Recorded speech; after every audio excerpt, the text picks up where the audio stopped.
我现在在那个原住民族电视台，就是做节目这样，就是做幕后这样。然后自己其实本来是幕前表演的啦，然后发现好像表演没有那么的稳定，所以就是来做幕后，就没有表演的时候就做幕后这样子，才可以巩固我的口袋这样，然后才可以好好吃饭。我相信学艺术、表演艺术的人应该很有感吧？有点头，有点头。好，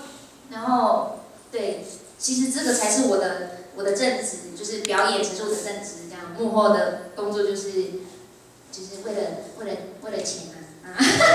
当然也是要学习不一样的东西呀，然后多看别人的表演啊这样子。然后刚刚有人就说，你是不是有上综艺大热门这样？我以为没有人会发现，结果还是被发现了这样子。好，然后我本来是唱古谣，被经纪公司发现的，也是我大学生的时候这样，大二的时候。然后后来红的时候是因为搞笑这样，就是扮丑然后红这样，然后。那边有介绍这样子，然后我自己就是有表演，就会演戏啊，然后主持这样，然后就是有时候就是上一些就是话题性的节目这样，然后反正我觉得不管做什么事情，我觉得我想要成为一个就是被需要的人这样，就是可能部落需要，就人家办婚礼的时候需要工作人员，我也是可以去啦，那就可能就是在部落走动的时候，我可能在那边铺那个桌巾啊，然后要不然就是本来是在端菜，然后突然就是被叫去说，那个主持人现在不舒服，你上去主持这样，我很容易就变成这样子的，然后说，等一下，那桌没有菜，你先去端这样子，然后要不然就是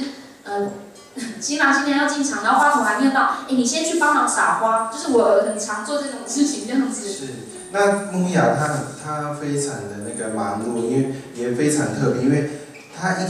每个礼拜都在来回台东，就是因为她每个周末呢，就是要到台东的那个南湾国小去教小朋友传统歌谣。对，那因为其实那个钱也是没有很多，人家以为我每个礼拜回去教那个课，我们像赚很多钱这样子。可是我就觉得说，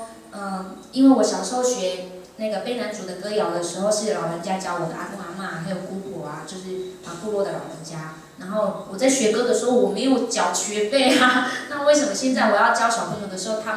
我需要收钱这样子？当然这个也是要有平衡啦，因为我搭车我是那个买车票回去嘛，所以就是有一点点钱可以补贴我的车费 OK 啦，就是我觉得这是我自己心里面是很 OK 的这样。可能有些人会觉得说，你这样不对啊，你应该对啊，然后也可能有的家长会觉得说，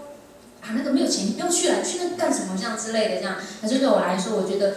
我是用我自己以我本身的那个经验，然后我来想说，对啊，我以前学歌谣的时候我没有缴钱，那为什么我现在我要去教歌的时候我要收钱这样？对，然后我也不希望说以后我老的时候我还在想说，我们的孩子怎么不会唱卑南族的歌谣这样子？所以我觉得这个是我应该要做的这样子。然后是刚好那个学校有这个缺，刚好我可以去这样，所以我就可以做这个事情这样。好，那接下来呢，我就带来那个我们卑南族传唱的那个歌曲，比较轻快的那个美好的聚会，我们美好的聚在这里这样。好。